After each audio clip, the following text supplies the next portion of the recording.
আসসালামু আলাইকুম রহমতুল্লাহি ওবরকাতুহু। সম্মানিত দর্শক, আপনারা ইতিমধ্যে জেনে গেছেন যে ট্রাম্প প্রশাসন বাংলাদেশের জন্য একজন নতুন রাষ্ট্রদূত নিয়োগ দিয়েছেন। এখন যিনি বাংলাদেশে দায়িত্ব পালন করছেন মিস্টার পিটার ডি হাসের পর তিনি হলেন ভারপ্রাপ্ত রাষ্ট্রদূত চার্জ দ্য অ্যাফেয়ার্স, একজন ভদ্রমহিলা। এখন পর্যন্ত এই যে মার্কিন চার্জ দ্য অ্যাফেয়ার্স তিনি যে কর্মকাণ্ড করছেন, অবস্থা দৃষ্টি মনে হচ্ছে যে বাইডেন প্রশাসনের যে ডিপ স্টেট পলিসিটা ছিল সেই পলিসির ধারাবাহিকতা তিনি রক্ষা করে চলেছেন। কিন্তু বাইডেন প্রশাসন বাংলাদেশ সম্পর্কে তার যে সিদ্ধান্ত ছিল, আমার কাছে মনে হচ্ছে যে মিস্টার ডোনাল্ড ট্রাম্প তিনি বাংলাদেশ সম্পর্কে নতুন করে চিন্তা ভাবনা করছেন। এমনিতেই এশিয়াতে তার এই মুহূর্তে তেমন কোনো মাথা ব্যথা নেই বললেই চলে। দুটো গুরুত্বপূর্ণ বিষয় তিনি চিন্তা ভাবনা করছেন। প্রথম বিষয় হলো বার্মা অ্যাক্ট। সেই বার্মা অ্যাক্ট অনুযায়ী মায়ানমারে মার্কিন আধিপত্য প্রতিষ্ঠার জন্য আমেরিকার যে সেই 50-এর দশকের বা 60-এর দশকের যে পরিকল্পনা, সেটা এই মুহূর্তে তারা বাস্তবায়ন করার চেষ্টা করে যাচ্ছে।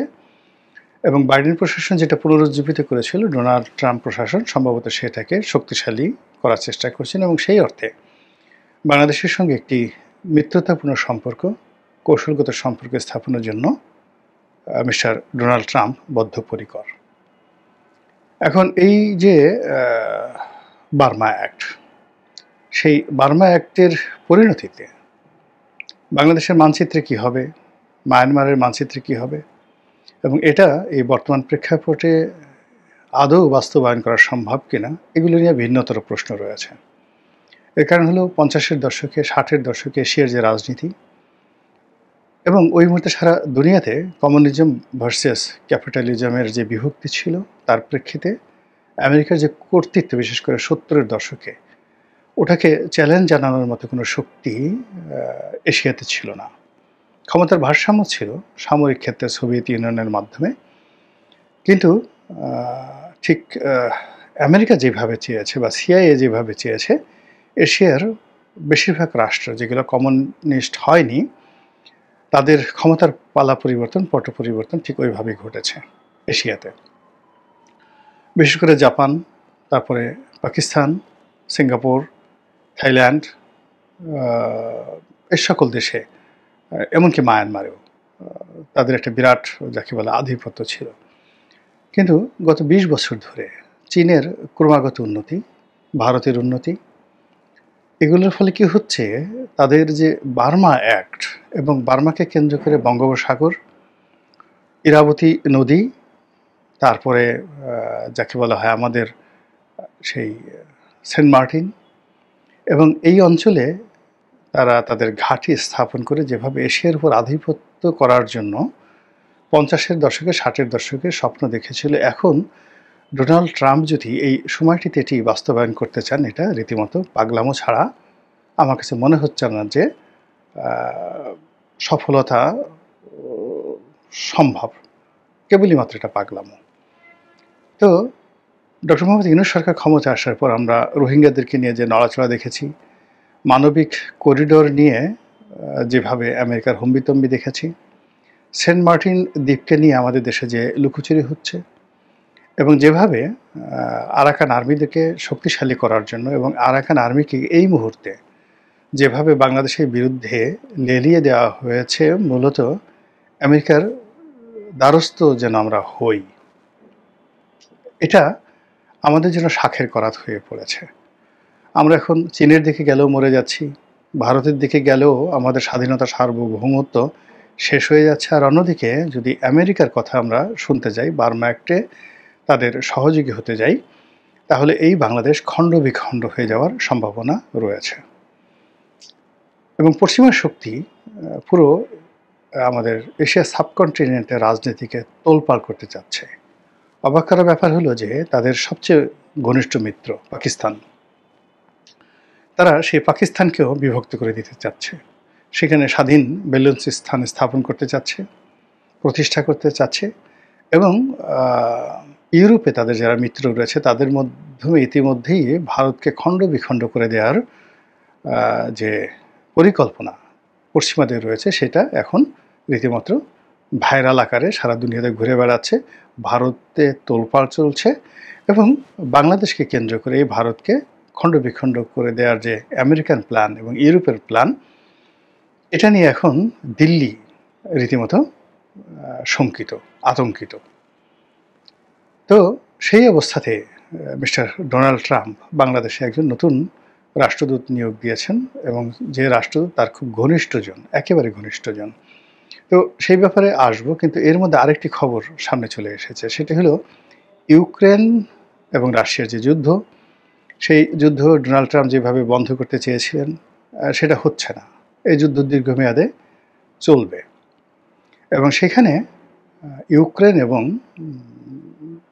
রাশিয়ার মধ্যে একটি বাফার জোন গড়ে তোলার যে চেষ্টা করা হচ্ছে, যেখানে আমেরিকান সৈন্য থাকবে, ন্যাটোর সৈন্য থাকবে, সৌদি আরবের সৈন্য থাকবে এবং বাংলাদেশের সৈন্য সেখানে শান্তিরক্ষী বাহিনী হিসেবে থাকবে। বোঝার চেষ্টা করেন যে আমরা যেখানে আমাদের নিজেদের সীমান্ত রক্ষা করতে পারছি না, আমরা যেখানে নিজেদের দেশের একটা মব দমন করতে পারছি না, তো সেখানে আমেরিকার হাতিয়ার হয়ে রাশিয়ার মুখোমুখি যদি বাংলাদেশের সেনাবাহিনীর একটা ব্রিগেড অথবা ধরুন একটা কোর, একের পুরো এক ডিভিশন সৈন্য যদি সেখানে নেওয়া হয়, সেক্ষেত্রে আমাদের আর্মির যে সক্ষমতা এবং ওখানে যে যুদ্ধের ভয়াবহতা, সেখানে সেই যুদ্ধের দ্বারা যে ক্ষয়ক্ষতি সেটা বহন করার ক্ষমতা আমাদের আছে বলে আমরা মনে করি না।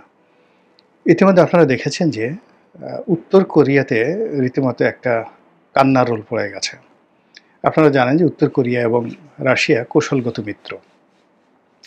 উত্তর কোরিয়ার প্রয়োজনে রাশিয়ার সৈন্য দিয়ে সহযোগিতা করবে এবং রাশিয়ার প্রয়োজনে উত্তর কোরিয়ার সৈন্য দিয়ে সহযোগিতা করবে। এই যে চুক্তি, সেই চুক্তির আওতায় ইউক্রেন এবং রাশিয়ার যুদ্ধে ভাড়া খাটার জন্য উত্তর কোরিয়ার বিপুল সংখ্যক সৈন্য সেখানে গিয়েছে এবং দলে দলে সৈন্য মারা পড়ছে যুদ্ধক্ষেত্রে এবং তারা যখন মাতৃভূমিতে সে সকল সৈন্যের লাশ পাঠিয়ে দিচ্ছে রাশিয়া, সেখানে এরকম একটা হৃদয় বিদারক দৃশ্য তৈরি হচ্ছে যে মিস্টার কিম, যিনি এখন উত্তর কোরিয়ার প্রেসিডেন্ট, তার মতো নিষ্ঠুর হৃদয়ের মানুষও সৈন্যদের সেই দুরবস্থা দেখে অশ্রু সংবরণ করতে পারেননি। হাও মাও করে শিশুর মতো তিনি কেঁদেছেন এয়ারপোর্টে উপস্থিত হয়ে। তো এই যদি হয় উত্তর কোরিয়ার সৈন্যদের অবস্থা, এই মুহূর্তে বলা হয় যুদ্ধে সারা পৃথিবীতে সবচেয়ে ইফেক্টিভ, যাকে বলা হয় ওয়ার মেশিন হিসেবে যদি কোনো সৈন্যবাহিনীকে আখ্যা দেওয়া হয়, সেটা উত্তর কোরিয়ার সৈন্য। মানে এটাকে কিন্তু সৈন্য না বলে আমি বলছি ওয়ার মেশিন, মানে লাইক কামান, গোলাবারুদ, রোবটের মতো এরাও ঠিক machine, just like a machine.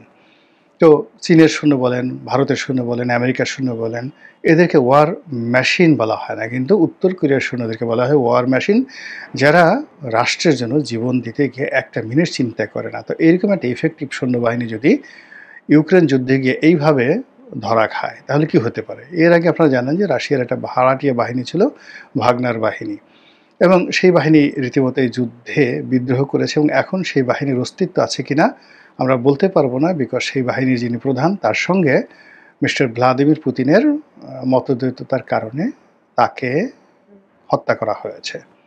তো এরকম একটা পরাশক্তির যুদ্ধ, অর্থাৎ ইউক্রেন রাশিয়ার যুদ্ধ হলেও মূলত এটা রাশিয়া আমেরিকার প্রক্সি যুদ্ধ। সেই যুদ্ধের মধ্যে বাংলাদেশকে টেনে নেওয়ার জন্য আমেরিকা যে ফাঁদ পেতেছে, এটা এখন বাংলাদেশের রীতিমতো যাকে বলা হয় টক অফ দ্য কান্ট্রি। এখন আমরা কী নিয়ে চিন্তা করব? আওয়ামী লীগ ফিরে আসবে, সামনে নির্বাচন হবে, তারেক রহমান যখন আসবে বাংলাদেশে, তখন খুব বিশাল একটা জাঁকজমকপূর্ণ অনুষ্ঠান হবে। ফেব্রুয়ারি মাসে নির্বাচন হওয়ার পরে বাংলাদেশের প্রধানমন্ত্রী হবেন তারেক রহমান সাহেব, কে কোন মন্ত্রণালয় পাবেন সেগুলো নিয়ে আলোচনা করব, নাকি জামাত এবং তাদের যারা সহযোগী রয়েছেন তারা সকলে মিলে চেষ্টা করছেন পিআর পদ্ধতির বাস্তবায়নের মাধ্যমে ডক্টর মোহাম্মদ ইউনূসকে একটা নতুন দিগন্তের সন্ধান দেওয়া এবং এই পদ্ধতির মাধ্যমে বাংলাদেশে গণতন্ত্রে একটা নতুন মাইলস্টোন স্থাপন করার জন্য এদেশের যারা ইসলামপন্থী তৌহিদি জনতা যে চেষ্টা এবং চরিত করে যাচ্ছে, আমরা সেগুলো নিয়ে আলোচনা করব। অথবা আওয়ামী লীগ ফিরে আসবে ভারতের সহযোগিতায়, নরেন্দ্র মোদীর সহযোগিতায় নতুন একটা ডাইনেস্টি প্রতিষ্ঠিত হবে, আবার সেই ছাত্রলীগ, আবার সেই যুবলীগ, আবার সেই জেল জুলুম হুলিয়া, আবার পালাও, আবার দৌড়াও, এবং আওয়ামী লীগ ছাড়া অন্য যে সকল দলগুলো রয়েছে তারা সবাই গর্তে ঢুকে যাবে, এবং জেলখানা থেকে যারা আওয়ামী লীগের লোকজন রয়েছেন তারা বীর বিক্রমে বের হয়ে যাবেন। এবং এখানে একটা ব্যাপার হলো যে পুলিশের একজন ঊর্ধ্বতন কর্মকর্তা, তার কথা শুনছিলাম, তো সেখানে তিনি বলছিলেন যে জেলখানাতে যে সকল শীর্ষ আওয়ামী লীগ নেতা রয়েছেন তাদের মধ্যে 2 জনের নাম তিনি বললেন, খুবই বিতর্কিত এবং খুবই পাওয়ারফুল ছিলেন আওয়ামী লীগ জমানাতে, সবচেয়ে পাওয়ারফুল। তো সেই 2 জনের কথাবার্তা যেটা শুনলাম, পুলিশের একজন ইন্সপেক্টর, তো তারা যে রিমান্ডে এসেছিলেন সেই সময়টাতে তাদের সাথে যে কথাবার্তা হলো, তারা বেশ যাকে বলা হয় চিল্ড মোডে আছেন। তারা বলছেন যে দেখো, আমরা তো এর আগে এরকম জেল খেটেছি, আবার জেল থেকে বের হয়ে আবার ক্ষমতায় গিয়েছি।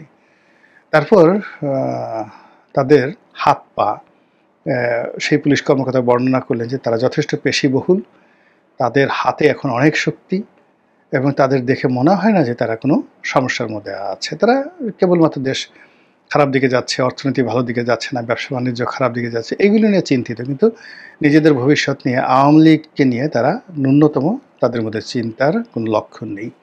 তাদের এই দৃঢ়তা দেখে যারা তাদেরকে সেই রিমান্ডে এনেছেন তাদের মধ্যে রীতিমতো আতঙ্ক বিরাজ করছে যে এখন তো বেশি কথাবার্তা বলা যাবে না, এদের এত সাহস, এদের এত শক্তি, এদের এত মানে যাকে বলা হয় দৃঢ়তা কোত্থেকে এলো, কয়দিন পরে যদি তারা মুক্তি পেয়ে যায় তাহলে আমাদের তো পিঠের চামড়া থাকবে না। ফলে আলটিমেটলি সরকারি যারা কর্মকর্তা কর্মচারী, আপনি দেখেন এই সময়টাতে রাতারাতি কিন্তু তারা ঢিল দিয়ে ফেলেছে, আর সেই ঢিল দেওয়ার কারণে সর্বত্র আওয়ামী লীগ নির্বিবাদে মিছিল করতে পারছে, এবং কোর্ট কাছারিগুলোতে যে দৃশ্য আমরা দেখেছিলাম মাস 3-4 আগে, সেই দৃশ্য কিন্তু এখন আর নেই। কোনো অবস্থাতে একটা স্পিড আনা যাচ্ছে না, মানে গতি আনা যাচ্ছে না। অন্যদিকে ডক্টর মোহাম্মদ ইউনূস সরকারের যে দুর্বলতা ক্রমশ প্রকট হয়ে আসছে, এবং প্রশাসনের উপর তার যে নিয়ন্ত্রণ, এটা ক্রমশ শিথিল থেকে শিথিলতর হয়ে যাচ্ছে। তো সেই অবস্থাতে যখন আমেরিকার এই রাষ্ট্রদূত বাংলাদেশে আসছেন, তিনি আমাদের এই বাংলাদেশের যে ঘোলা পানি রয়েছে, রাজনীতির যে ঘোলা পানি, সেই ঘোলা পানিতে তিনি কোন মাস স্বীকার করবেন? তিনি কি বর্তমান সরকারকে আরও দীর্ঘমেয়াদে ক্ষমতা রাখার জন্য কলাকৌশল প্রয়োগ করবেন? তিনি কি বিএনপিকে ক্ষমতা আনার জন্য চেষ্টা করবেন? তিনি কি আওয়ামী লীগকে ফিরিয়ে আনার জন্য বা রিফাইন্ড একটি আওয়ামী লীগের জন্য দুতিয়ালি করবেন? তিনি কি একটি ইনক্লুসিভ নির্বাচন করার চেষ্টা করবেন?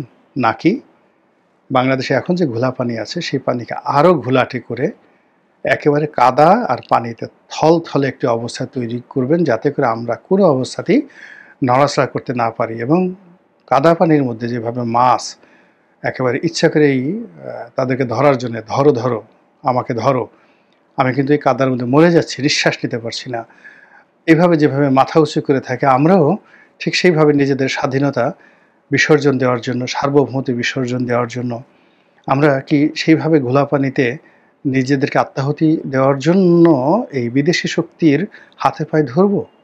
নাকি এই যে সামনে যে মায়ানমার অ্যাক্ট বা বার্মা অ্যাক্ট, সেটা ইউক্রেন যুদ্ধে আমাদের জড়িয়ে পড়া, আরাকান আর্মিদের সঙ্গে নেগোশিয়েট করে সেখানে চীনের বিরুদ্ধে অস্ত্র তুলে নেওয়া, অথবা এই রোহিঙ্গাদেরকে নিয়ে ওখানে একটা খ্রিস্টান রাষ্ট্র তৈরি করা, একটা মুসলমান রাষ্ট্র তৈরি করা, এই যা কিছু শুনছি, কিংবা আমরা যেভাবে শুনছি যে চীনের কর্তৃত্ব হবে বাংলাদেশে, উত্তরবঙ্গে চীনের বেস তৈরি হবে, তারপরে সেখানে যে তিস্তা প্রকল্প বাস্তবায়িত হবে ইত্যাদি নানা রকম কথা, ভারতের 7 সিস্টার আলাদা হয়ে যাবে, এই যে ঝক্কি ঝামেলাগুলো